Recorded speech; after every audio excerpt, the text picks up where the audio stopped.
வணக்கம். வாங்க, இன்னைக்கு நம்ம ஆழமான பார்வைக்கு உங்களை வரவேற்கிறோம். வணக்கம்.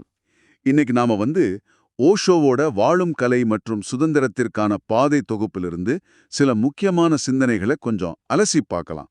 இதுல கேள்விகள், பதில்கள், கதைகள் மூலமா உள்ளார்ந்த அமைதி, அப்புறம் நம்மள நாமே புரிஞ்சுக்கிறது, ஒரு அர்த்தமுள்ள வாழ்க்கை, இதுக்கெல்லாம் வழி சொல்ற மாதிரி இருக்கு. ஆமா, இந்த தொகுப்புல மௌனம், அகங்காரம், அதாவது நான்கிற உணர்வு, அப்புறம் அன்பு, வாழ்க்கையோட பயணம், நம்ம துன்பத்துக்கான காரணம் என்ன, நம்பிக்கை, உண்மையான சுதந்திரம்னு நிறைய ஆழமான விஷயங்கள் வருது. ஓஷோவோட பார்வையில இதெல்லாம் எப்படி இருக்கு, அதோட சாரம் என்னன்னு நம்ம பிரிச்சு பார்க்கலாமாங்க. ரொம்ப நல்ல விஷயம். சரி, முதல்ல மௌனத்தோட சக்தி பத்தி பேசியிருக்காரு. அங்கிருந்து ஆரம்பிக்கலாமா? ஓ, நிச்சயமா. பொதுவா மௌனம்னா நாம என்ன நினைக்கிறோம்? பேசாம இருக்கிறது, அவ்வளவுதானே. ஆனா ஓஷோவோட பார்வை கொஞ்சம் வேற மாதிரி இருக்கே. ஆமா, சரியா சொன்னீங்க. ஓஷோ என்ன சொல்றாருன்னா, உண்மை மௌனத்துல தான் வெளிப்படுமா, வார்த்தைகள்ல இல்ல. ஓஹோ. நம்ம சும்மா பேசாம இருக்கிறது மட்டும் மௌனம் இல்ல. நிஜமான மௌனம் தொண்டையில இல்ல, அது நம்ம எண்ணங்கள்ல இருக்கு. எண்ணங்கள்லையா? ஆமா, அந்த எண்ணங்களோட ஓயாத சலசலப்பு இருக்குல்ல, அது நிக்கணும். அப்பதான் உண்மையான மௌனம் வரும். ம். அப்போ இந்த எண்ண ஓட்டத்தை நிறுத்தி அந்த நிஜமான மௌனத்தை அடையிறது எப்படி? இது இது சாத்தியமா? ஓஷோ சொல்றது என்னன்னா, இதுக்கு பெரிய செயல்முறையெல்லாம் தேவையில்லையா, சும்மா விழிப்புணர்வோட இருங்கன்னு சொல்றாரு. விழிப்புணர்வா? எப்படி? அதாவது சுத்தி நடக்கிறத, கேட்கறத முழு கவனத்தோட, ஆனா எந்த ஒரு விருப்பு இல்லாம, எதிர்வினை ஆற்றாம கவனிக்கணும். கண்ணால பாருங்க, காதால கேளுங்க, ஆனா மனசு அதுல தலையிடாம இருக்கணும், ஒரு சாட்சி மாதிரி.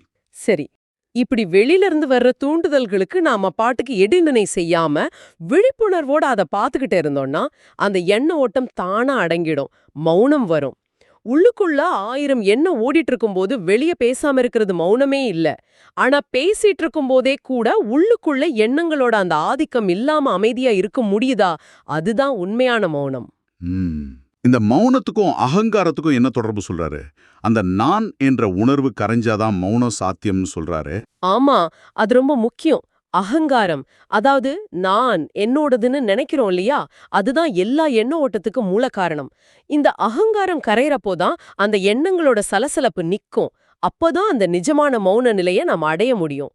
அப்போதான் இயற்கையோட, நம்மள சுத்தி இருக்கிற பிரபஞ்சத்தோட ஒண்டி போக முடியும். இயற்கை மௌனத்தோட மொழியை மட்டும்தான் அறியோன்னு ஓஷோ சொல்றாரு. அப்படியா? ஆமா, அந்த மொழியை நாம மறந்ததால தான் இயற்கையை விட்டு நம்ம இவ்ளோ தூரம் வந்துட்டோம். அகங்காரம் கரையிறப்போ இயற்கையோட ஒன்று முடியுங்கிறது சுவாரஸ்யமா இருக்கு. இந்த அகங்காரத்தோட தாக்கம் நம்மளோட அன்புங்கிற உணர்வுலையும் இருக்கா? ஓஷோ பூக்களை பறிக்கிறத பத்தி ஒரு அழகான உதாரணம் சொல்றாரு இல்லையா? அது அன்பே இல்ல, அது கொடுமைன்னு சொல்றாரு. ஆமா ஆமா, அது ரொம்ப ஆழமான முக்கியமான கருத்தது. நாம பாக்குறோம், ஒரு பூ அழகா இருக்கு, உடனே பறிச்சிடும். ஆனா ஓஷோ கேக்குறாரு, இது அன்பா இல்ல நம்மளோட உடைமை உணர்ச்சியா? ஒரு பூவை உண்மையா நேசிக்கிறவங்க அத செடியிலிருந்து பிரிக்க மாட்டாங்க இல்லையா? ஆமா. பறிக்கிறதுங்கிறது அந்த பூவோட சாவ சீக்கிரமாக்குது. அது கொடுமை, அது ஒரு வன்முறை. அன்புங்கிறது என்னன்னா, கொடுக்கிறது, பாதுகாக்கிறது, விடுவிக்கிறது. அது எப்பவுமே தனக்குன்னு உடமையாக்க நினைக்காது, அழிக்காது, அடிமைப்படுத்தாது. ஆனா நடைமுறையில பார்த்தா, நாம நேசிக்கிறோம்னு சொல்லிட்டு தானே பல உறவுகள்ல உரிமை எடுத்துக்கிறோம், சில சமயம் கட்டுப்படுத்த கூட நினைக்கிறோம். சொல்ற ஆட்கள் கிட்ட கூட இதே உடைமை உணர்வை, ஆதிக்கத்தை காட்டுறோம். காதல் பேர்ல கூட அதிகாரம் செலுத்த பாக்குறோம். ஆனா உண்மையான அன்பு இருக்கிற இடத்துல உடைமை உணர்ச்சியோ அடிமைத்தனமோ இருக்கவே முடியாது. அன்பு இணைக்கும், பாதுகாக்கும், விடுவிக்கும். நீங்க எதையாவது நேசிச்சீங்கன்னா உங்களை அதுக்கு அர்ப்பணிங்க. அதை சொன்னமாக்க நினைக்காதீங்க. அன்பு கொடுக்கறத மட்டும்தான் அறியும், பறிக்கிறது இல்ல. இதுதான் ஓஷோவோட பார்வையில அன்போட அடிப்படை. அன்புன்னா விடுவிக்கிறது, சொந்தம் கொண்டாடுறது இல்ல. ரொம்ப தெளிவான பார்வை. சரி, அடுத்ததா வாழ்க்கைய ஒரு பயணமா பார்க்கணும்னு சொல்றாரே ஓஷோ. இதுவும் கொஞ்சம் யோசிக்க வைக்குது. ஆமா, சாதாரணமா ரயில்ல போனா கூட எங்க இறங்கணும்னு தெரிஞ்சு கவனமா இருக்கும். ஆனா இந்த வாழ்க்கை பயணத்துல அப்படி இல்லையேன்னு சொல்றாரே. உண்மைதான். முதல்ல வாழ்க்கைங்கிறது ஒரு பயணம்னு நம்ம உணரணும். நம்ம ஒரு இடத்துல இருந்து இன்னொரு இடத்துக்கு போய்கிட்டே இருக்கோம். ஏன்? ஏன்னா நம்ம முழுமை அடையல. முழுமையானவங்களுக்கு பயணமும் தேவையில்லை, இலக்கும் தேவையில்லை. நாம முழுமையற்றவங்கன்னு உணர்றது தான் முழுமையை நோக்கிய பயணத்தோட முதல் படி. ஓ, அந்த உணர்வு தான் நம்மள முன்னாடி போக வைக்கும். ஆனா இந்த முழுமையற்ற நிலை அத உணர்றது ஒரு மாதிரி அதிருப்திய தராதா? அது எப்படி நம்மள முன்னேற வைக்கும்? கண்டிப்பா ஒரு அதிருப்தி இருக்கும். ஆனா அந்த அதிருப்தி தான் அவசியம்னு சொல்றாரு ஓஷோ. தாகம் எடுத்தாதானே நம்ம தண்ணி தேடுவோம். சரிதான். அது மாதிரி தான் நம்ம குறைபாடு, நம்ம முழுமையற்ற நிலை, அத உணரும்போது தான் முழுமைக்கான தேடல், அந்த தாகம் வரும். அப்போதான் வாழ்க்கைக்கே ஒரு இலக்கு உருவாகும். அத நோக்கி நம்ம நகர ஆரம்பிப்போம். இதத்தான் ஓஷோ யோகம்னு சொல்றாரு. நதி மாதிரி கடல்ல நோக்கி ஓடுற வாழ்க்கை. யோகம். ஆமா, இலக்கே இல்லாம தேங்கி நிக்கிற ஏரி மாதிரி இருந்தா அது போகும். அது கொஞ்ச நாள்ல வத்தி போயிடும். அதனால அந்த ஆரோக்கியமான அதிருப்தி, அந்த முழுமையற்ற நிலை பத்தின விழிப்புணர்வு, அதுதான் நம்மள யோக பாதையில, அதாவது ஒரு அர்த்தமுள்ள வாழ்க்கை பயணத்துல செலுத்துற முதல் படி. வாழ்க்கை ஒரு பயணம். அதுல முழுமையை நோக்கி போகணும். இது புரியுது. ஆனா அந்த பயணத்துல நாம எத்தனையோ துன்பங்களை சந்திக்கிறோமே, அதுக்கு என்ன காரணம்? நாம நிறைய துன்பங்கள் இருக்குன்னு நினைக்கிறோம் இல்லையா? பண கஷ்டம், உறவுல சிக்கல், நோய் நொடின்னு. ஆனா ஓஷோ சொல்றாரு, துன்பங்கள் பல இல்ல, ஒண்ணே ஒண்ணுதான். ஒண்ணே ஒண்ணுதானா? என்னது அது? அது கடவுள்கிட்ட இருந்து இல்லனா பிரபஞ்ச உண்மை, நம்ம மூலம், அதிலிருந்து நம்ம தனியா பிரிஞ்சு நிக்கிறது தான். மீன் தண்ணியை விட்டு வெளியே வந்தா எப்படி துடிக்குமோ, அதே மாதிரி நாமளும் நம்ம மூலத்தை விட்டு பிரிஞ்சு தவிக்கிறோம். மத்ததெல்லாம் இந்த மூல துன்பத்தோட வெளிப்பாடுகள் தான். அப்போ இந்த சின்ன சின்ன துன்பங்களை சரி பண்றதை விட்டுட்டு அந்த மூல காரணத்தை சரி செய்யணுமா? ஆமா, ஒரு மரத்தோட கிளைய வெட்டினா மரம் அழியாது, வேற வெட்டணும். அத மாதிரி இந்த மூல துன்பம், அதாவது நாம பிரிஞ்சு நிக்கிற அந்த நிலை, அத நாம உணரணும். சுவாரஸ்யமா ஓஷோ சொல்றாரு பாருங்க, மனுஷன்தான் தண்ணிய விட்டு வெளியே வந்த மீனு, அதே சமயம் அவனே அந்த மீனை பிடிச்ச மீனவனும் கூட. அப்படியா? ஆமா, அதாவது நம்ம அடிமைத்தனத்துக்கு நாமே தான் காரணம். அதே நேரத்துல அதிலிருந்து விடுபடுற திறனும் நம்மகிட்டே இருக்கு. நாம எப்போ முடிவு பண்றோமோ அப்போ மூலத்தோட மறுபடி இணைய முடியும். சுதந்திரம் நம்ம அடிமைத்தனத்துக்கு அடியிலேயே புதைஞ்சு கிடக்கு. நம்ம துன்பங்களுக்கு நாமே காரணம், விடுதலையே நம்மகிட்டே இருக்கு. இது ரொம்ப சக்தி வாய்ந்த கருத்து. இந்த பயணத்துல தோல்விகள் வரும்போது துவண்டு போறது சகஜம்தானே? அதை எப்படி எதிர்கொள்றது? இதுக்கு ஓஷோ ஒரு மன்மரோட கதைய சொல்றாரு. போர்ல தோத்துட்டு ரொம்ப விரக்தியில இருக்கான் மன்னன். அப்போ அவனோட ராணி வராங்க. நீங்க போர தோத்தது ஒரு இழப்பு தான், ஆனா அதை விட மோசமான ஒன்ன நான் கவனிச்சேன்னு சொல்றாங்க. மன்னன் திகைச்சு போய் இதை விட மோசமாவான்னு கேக்குறான். ராணி சொல்றாங்க, ஆமா, நீங்க போர தோத்தீங்க, ஆனா போர ஜெயித்த இன்னும் வாய்ப்பு இருக்கு. படையை இழந்ததை விட உங்க தைரியத்தை நீங்க இழந்ததுதான் ரொம்ப மோசமான இழப்பு. அதுதான் என்ன கவலைப்பட வைக்குது. நம்பிக்கை, ஆர்வம், தைரியம் இதையெல்லாம் இழந்தா அது கண்டிப்பா அழிவுக்கு கொண்டு போகும். ஆனா ராணுவ பலத்தை இழக்கிறது தற்காலிகம்தான். நம்பிக்கையை இழக்கிறவங்களுக்கு எதிர்காலமே இல்ல. அதனால தைரியமா இருங்கன்னு சொல்றாங்க. இது வெறும் கதை மாதிரி இல்ல, நமக்கான பாடம் இது. தோல்வியை விட அந்த தோல்வியால வர்ற மனச்சோர்வும் நம்பிக்கை இழப்பு தான் ரொம்ப ஆபத்தானது. மிகச் சரியா சொன்னீங்க. ராணியோட வார்த்தைகள் நமக்கும் பொருந்தும். தோல்விகளால துவண்டு போகாம அந்த மனநிலையை நாம ஜெயிக்கணும்.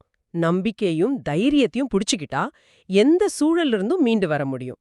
மனச்சோர்வு, விரக்தி இதையெல்லாம் முதல்ல ஜெயிக்கணும். நம்பிக்கை பத்தி பேசும்போது மத நம்பிக்கைகள் ஞாபகத்துக்கு வருது. மதங்களோட பேர்ல இவ்ளோ சண்டைகள், பிரிவினைகள் நடக்குது. ஏன் ஒரே மதத்துக்குள்ளே கூட சண்டை போடுறாங்க? இத பத்தி ஓஷோ என்ன சொல்றாரு? ஓஷோ ரொம்ப தெளிவா சொல்றாரு. மதங்களுக்குள்ள சண்டையே இல்லையாம். அப்படியா? அகங்காரம் தான் சண்டை போடுது. மதங்கள் ஒன்னும் சண்டை போட சொல்லல. மனுஷங்களோட அகங்காரம் தான் சண்டை போடுது. அதுதான் ஒரே மதத்துக்குள்ள கூட பிரிவுகளை, சண்டைகளை உருவாக்குது. மதம்ங்கிறது சண்டைக்கோ போருக்கோ காரணம் இல்ல. சொல்லப்போனா மதத்தை ஃபாலோ பண்றத சொல்றவங்க கிட்ட உண்மையான மத உணர்வு இல்லாததுதான் காரணம். அப்போ உண்மையான மதம்னா என்ன? அது ஒரு குழுவா இல்ல தனிநபருக்கானதா? ஆமா, மதங்கிறது பிறப்பால வர்றதில்ல. அது ஒரு தனி நபரோட சுயதேடல், தன்னைத்தானே உணர்றதுக்கான பாதைன்னு ஓஷோ சொல்றாரு. அது எப்போ ஒரு குழு சார்ந்த விஷயமா மாறுதோ அப்பதான் சிக்கல் வருது. குழுக்கள் பொதுவா எப்படி உருவாகுதுன்னா, இன்னொரு குழு மேல இருக்கிற வெறுப்புல தான் ஒன்னு சேருது. மதம்ங்கிறது ஒருத்தரோட வாழ்க்கையை மேம்படுத்துற ஒரு அறிவியல். அது தனி நபரோட மட்டும் சம்பந்தப்பட்டது. தன்னை அறியறது, தன்னை உணர்றது, அதுதான் அதோட நோக்கம். சரி, எல்லா மதங்களும் எல்லா பாதைகளும் ஒண்ணுதானா இல்ல அதுல வேறுபாடுகள் இருக்கா? உண்மை ஒண்ணுதான். அதனால அடிப்படையில மதம் ஒன்னே ஒண்ணுதான்னு ஓஷோ சொல்றாரு. ஆனா அந்த ஒரே உண்மைய அடையறதுக்கு பாதைகள் பல இருக்கலாம். சொல்லப்போனா உண்மைய தேடுறவங்க எத்தனை பேர் இருக்காங்களோ அத்தனை பாதைகள் இருக்கு. ஒவ்வொருத்தரும் அவங்கவங்க நிலையிலிருந்து அவங்கவங்க பாதையை உருவாக்கிக்கணும். ஓ. நட்சத்திரங்கள் நிறைய இருந்தாலும் ஒளி ஒண்ணுதானே? அது மாதிரிதான் பாதைகள் பலவா இருந்தாலும் பொய் சேர்ற இடம் அந்த உண்மை ஒண்ணுதான். இந்த புரிதல் இருந்தா மதங்களோட பேர்ல சண்டையே வராது, சகோதரத்துவம் தான் வளரும். பாதைகள் பல, உண்மை ஒண்ணு. இது நல்ல புரிதல். சரி, வாழ்க்கை எப்படி வாழணுங்கிறதுக்கு ஓஷோ பண்ணாடி மாதிரி ஒரு உதாரணம் சொல்றாரு. எதையும் புடிச்சுக்காம வாழணும்னு. ஆமாம், வாழ்க்கைய ஒரு கண்ணாடி மாதிரி வாழ சொல்றாரு. கண்ணாடி என்ன பண்ணும்? எல்லாத்தையும் காட்டும், பிரதிபலிக்கும், ஆனா எதையும் புடிச்சு வச்சுக்காது. சரி. அது மாதிரி நாமளும் வாழ்க்கையில எல்லாத்தையும் அனுபவிக்கணும், எல்லாரையும் வரவேற்கணும், ஆனா எதன் மேலயும் பற்று வச்சு அதோட தாக்கத்தையும் பதிவுகளையும் மனசுல சுமக்க கூடாது. போனது போனபடியே இருக்கட்டும், எதிர்காலத்தை பத்தி கவலைப்பட வேண்டாம். வாழ்க்கைங்கிறது இங்க இப்போ நிகழ்காலத்துல முழுசா வாழ்றது தான் முக்கியம். நிகழ்காலத்துல வாழ்றது இது கேட்கறதுக்கு சுலபமா இருந்தாலும் கஷ்டமாச்சே. இதுக்கும் உண்மையான சிந்தனைக்கும் ஏதாவது தொடர்பு இருக்கா? ஓஷோ பிரக்ஞைய பத்தி பேசுறாரே. நிச்சயமா இருக்கு. உண்மையான சிந்தனை, அதாவது பிரக்ஞைங்கிறது சும்மா எண்ணங்களோட தொகுப்பு மட்டும் இல்ல. அது எது நிலையானது, எது நிலையற்றது, எது உண்மையற்றது, எது உண்மையானதுன்னு பிரிச்சு பார்க்கற திறமை. ஓஹோ. சித்தார்த்தன் கௌதமியோட ஆசீர்வாதங்கள் எல்லாம் நிலையற்றதுன்னு உணர்ந்து நிலையான அமைதியை தேடி போனார் இல்லையா? அதுதான் உண்மையான சிந்தனை. அந்த சிந்தனை தான் அவரை புத்தரா மாத்துச்சு. நாம பெரும்பாலும் சிந்திக்கிறதே இல்ல, நாம எதிர்வினை தான் ஆற்றோம். யாராவது திட்டுனா கோபம் வருது, அங்க சிந்தனைக்கு இடமே இல்ல. ஆமா. ஆனா விழிப்புணர்வோட என்ன நடக்குதுன்னு புரிஞ்சுகிட்ட செயல்படுறது தான் உண்மையான சிந்தனை. அப்படி இருக்கிறவங்க எதையும் அறியாம ஒரு மிஷன் மாதிரி செய்ய மாட்டாங்க. இது ரொம்ப ஆழமான கருத்து. யதார்த்தத்தோட தன்மை பத்தியும் ஓஷோ பேசுறாரு. இந்த உலகம், நம்ம உடல், மனசு எல்லாம் வானவில் மாதிரி அழகா இருக்கும், ஆனா நிலையில்லாததுன்னு சொல்றாரு. அப்போ கனவுக்கும் யதார்த்தத்துக்கும் உள்ள வித்தியாசத்தை எப்படி உணர்றது? ஓஷோ இதுக்கு ஒரு சுவாரஸ்யமான வழி சொல்றாரு. நீங்க முழிச்சிட்டு இருக்கும்போது இந்த உலகமே ஒரு கனவு மாதிரி தான், இது உண்மையல்ல, நிலையற்றதுன்னு அடிக்கடி நினைச்சு பாருங்க. முழிச்சுக்கிட்டு இருக்கும்போதேவா? ஆமா, அப்படி பழகிக்கிட்டா தூக்கத்துல வர கனவுகளையும் ஓ இது கனவுதான்னு அறியற திறமை வளருமா. நாம முழிச்சிட்டு இருக்கும்போது உலகத்தை ரொம்ப உண்மையா நிலையானதா நினைக்கிறதால தான் தூக்கத்துல வர்ற கனவுகளையும் உண்மையா நம்பிடுறோம். ஞானம் அடைஞ்சவங்க, அந்த ஜீவன் முக்தன் நிலை அடைஞ்சவங்கள பத்தி எரிஞ்ச துணி உதாரணம் சொல்றாரே, அது என்ன? ஆமா, ஒரு துணியை எரிச்சிட்டா அதோட சாம்பல் கொஞ்ச நேரம் அந்த துணியோட வடிவத்திலே இருக்கும், பாத்திருக்கீங்களா? ஆமா, இருக்கும். ஆனா தொட்டா உதிர்ந்துடும். அது இருக்கிற மாதிரியும் இருக்கும், இல்லாத மாதிரியும் இருக்கும். அது மாதிரிதான் ஜீவன் முக்த நிலையும். ஞானம்ங்கிற நெருப்புல அகங்காரம் பற்று எல்லாம் எரிஞ்சு போனதுக்கு அப்புறம் உடல் இருந்தாலும் அவங்க அதோட ஒட்டாம அந்த சாம்பல் மாதிரி இருப்பாங்க. படைப்பாற்றல் பத்தி ஒரு வித்தியாசமான பார்வை இருக்கே. சும்மா சிலைய செதுக்கிறது இல்ல, நம்மள நாமளே செதுக்கிக்கிறது தான் உண்மையான படைப்பாற்றல்னு சொல்றாரு. ஆமா, ஒரு சிற்பி கல்ல செதுக்கி சிலையா மாத்துறான், அது ஒரு படைப்பு தான்.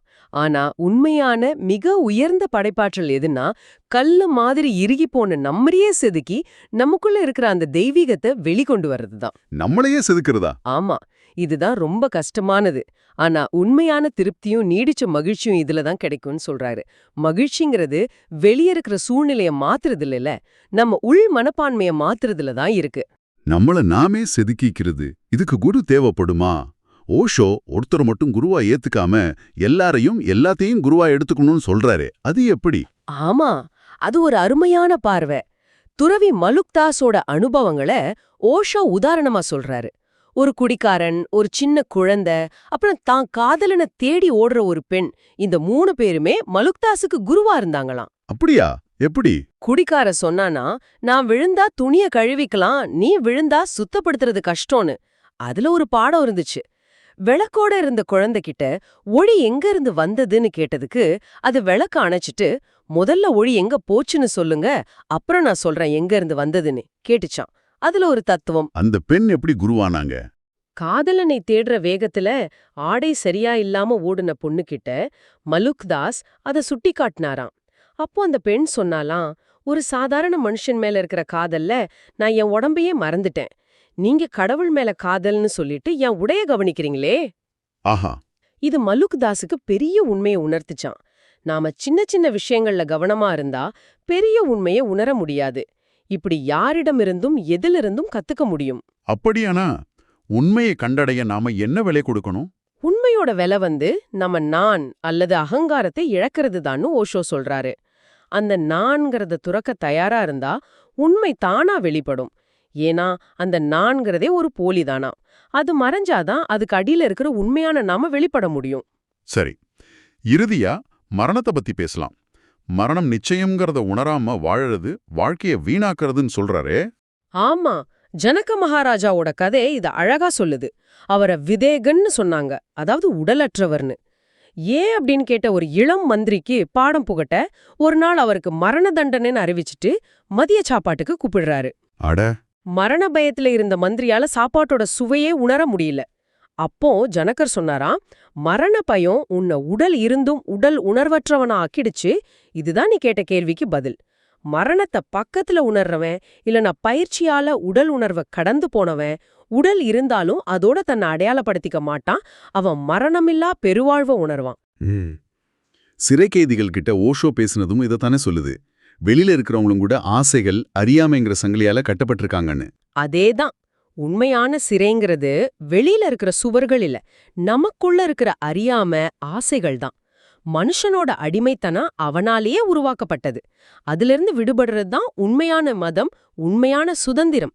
விழிப்புணர்வுங்கிற தோட்டக்காரனோட கவனிப்பு, எளிமை, தூய்மை, மௌனம் மாதிரி உரங்களை போட்டு வளர்த்தா சுதந்திரங்கிற செடி நமக்குள்ள வளரும். நம்ம பார்வை உயர்ந்ததை நோக்கணுமா, மண்ணுல புழுவா ஊறாம எல்லையில்லாத வானத்துல பறக்கிற நம்மளோட உண்மையான திறனை நாம உணரணும். அருமை அருமை. இன்னைக்கு ஓஷோவோட சிந்தனைகள் வழியா மௌனம், அகங்காரம், அன்பு, வாழ்க்கை, துன்பம், நம்பிக்கை, விழிப்புணர்வு, சுதந்திரம்னு நிறைய ஆழமான விஷயங்களை பார்த்தோம். உண்மையான மாற்றம்ங்கிறது நமக்குள்ளே தான் தொடங்கணுங்கிறத இந்த உரையாடல்கள் ரொம்ப அழுத்தமா சொல்லுது. ஆமாம், எல்லாமே நமக்குள்ளதான் இருக்கு. அடிமைத்தனமும் சரி, சுதந்திரமும் சரி. உங்க சிந்தனைக்கு ஒரு கேள்வியோட நாம முடிக்கலான்னு நினைக்கிறேன். சொல்லுங்க. ஓஷோவோட பார்வையில உண்மையான சுதந்திரம்ங்கிறது அகங்காரத்துல இருந்தும் அறியாமையில இருந்தும் விடுபடுறது. உங்க அன்றாட வாழ்க்கையில இந்த அகங்காரத்தோட ஆதிக்கம் எங்க வெளிப்படுதுன்னு உங்களால கவனிக்க முடியுதா? அது கடந்து போக இன்னும் கொஞ்சம் விழிப்புணர்வோட இருக்க இன்னைக்கு நீங்க என்ன ஒரு சின்ன அடி எடுத்து வைக்கலாம்? இத பத்தி நீங்க யோசிச்சு பாருங்க. இந்த விரிவான அலசல்ல எங்களோட இணைஞ்சிருந்ததற்கு ரொம்ப நன்றி.